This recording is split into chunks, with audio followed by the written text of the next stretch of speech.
안녕하세요. 오늘은 9월 10일 목요일입니다. 오늘 창세기 42장 18절에서부터 38절까지를 본문으로 큐티 가이드를 시작하겠습니다.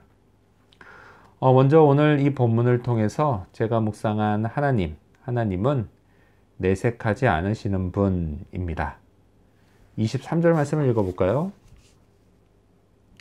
그들 사이에 통역을 세웠으므로 그들은 요셉이 듣는 줄을 알지 못하였더라. 아멘. 요셉의 형들은요, 앞에 있는 애굽 총리가 지금까지 자기들이 했던 말, 또 지금 자기들이 하는 이 히브리 말을 알아듣지 못하는 줄 알았습니다.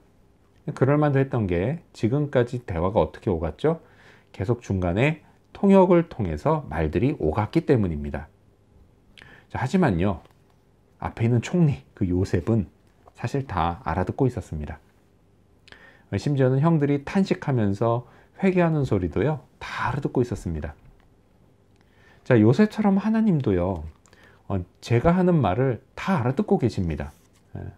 성경은 우리에게 뭐라고 말씀하죠? 하나님이 우리 기도를 들으신다고 말씀합니다. 하지만요, 그런 것 같지 않다는 생각이 들 때도 솔직히 있습니다. 그토록 간절히 기도했지만 하나님이 제가 기도한 대로 응답해 주지 않으실 때는 정말 그런 생각이 듭니다. 그래서 기도는요, 정말 믿음이 필요합니다. 믿음이 있어야만 기도를 시작할 수 있는 거죠. 그리고 또 믿음이 있어야만 그 기도를 포기하지 않고 계속할 수 있는 겁니다. 믿음이 있어야만 내 생각, 내 고집을 내려놓고 접어버리고 하나님의 섭리를 인정할 수 있게 되는 겁니다. 요셉은요, 알아듣고 있으면서도 전혀 내색하지 않았습니다. 그런데 이건요, 하나님도 마찬가지십니다. 하나님도요, 내색하지 않으십니다. 근데 때로는 어떨 때는 하나님이 내색하지 않으셔도 너무 안 하실 때가 있습니다. 그때는 제가 느끼는 감정은 정말 답답해 미칠 지경입니다.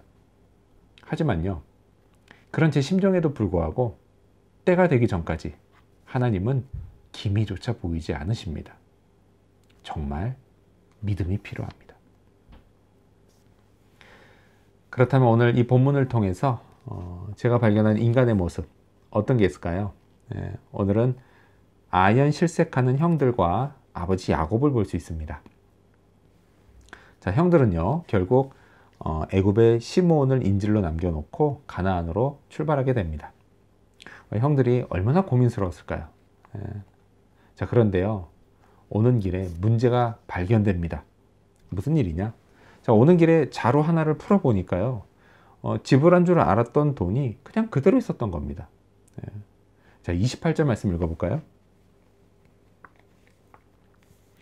그가 그 형제에게 말하되 내 돈을 도로 넣었도다. 보라, 자루 속에 있도다. 이에 그들이 혼이 나서 떨며 서로 돌아보며 말하되 하나님이 어찌하여 이런 일을 우리에게 행하셨는가 하고. 아멘. 성경은 그들의 반응을 뭐라고 기록하죠? 그들이 혼이 나서 떨었다고 합니다. 얼마나 당황하고 놀랐을까요? 애굽에서 정탐꾼으로 몰렸습니다. 자, 그런데 이제는요, 그것에 더해서 사기꾼으로까지 몰릴 처지가 된 겁니다. 그러면서 그들은 왜 하나님이 우리에게 이런 일을 행하시냐라고 하면서 탄식합니다.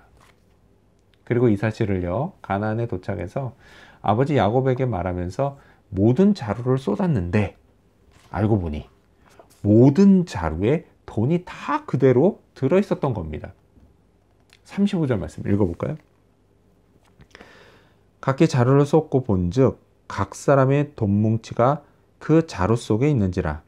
그들과 그들의 아버지가 돈뭉치를 보고 다 두려워하더니. 아멘.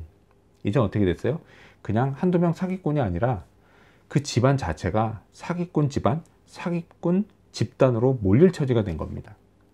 형들과 아버지 야곱은 이 돈뭉치를 보고 두려워했습니다. 그들이 아연실색하는 모습 한번 상상해 볼까요? 여러분, 이게 웃은 일인가요?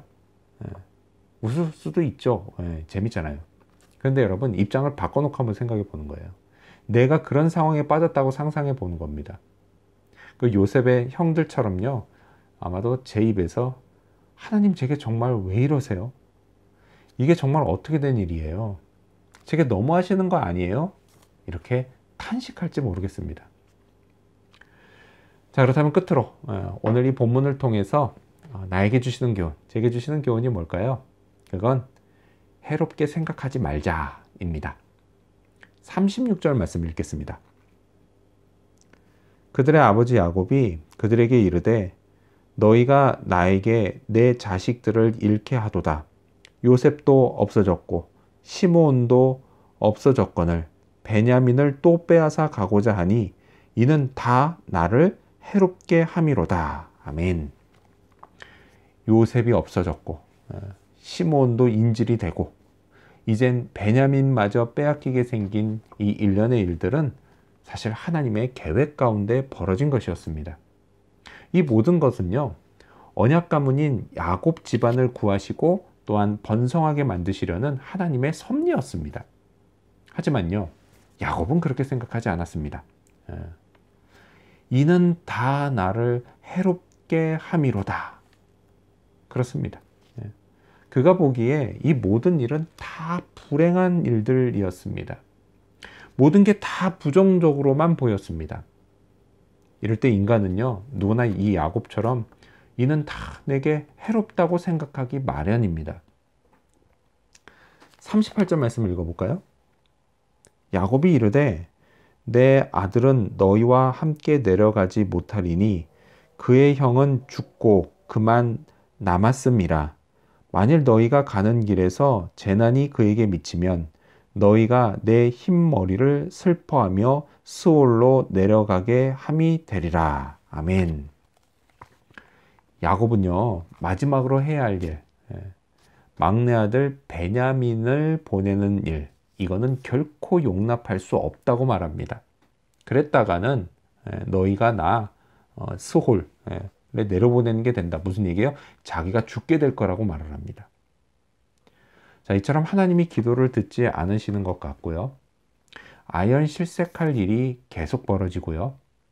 그나마 남은 마지막 한 가지마저 내려놓아야 할 때 그렇게 하면 정말 죽을 것만 같지만 만일 이것이 하나님의 계획 가운데 벌어진 일이라면 순종을 해야 나도 살고 우리 모두가 사는 하나님의 섭리가 이루어집니다.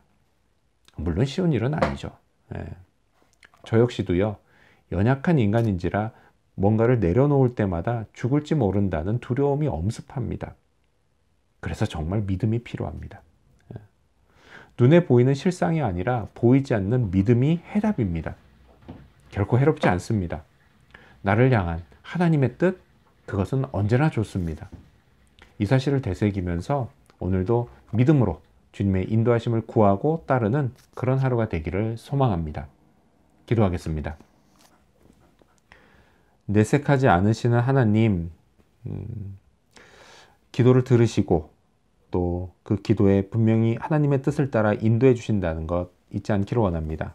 하나님, 내색을 보이지 않으셔서 참 답답하고 힘들어도 하나님은 그럼에도 불구하고 여전히 내게 믿음을 원하시고 따라오기를 원하시는 것 잊지 않기를 원합니다.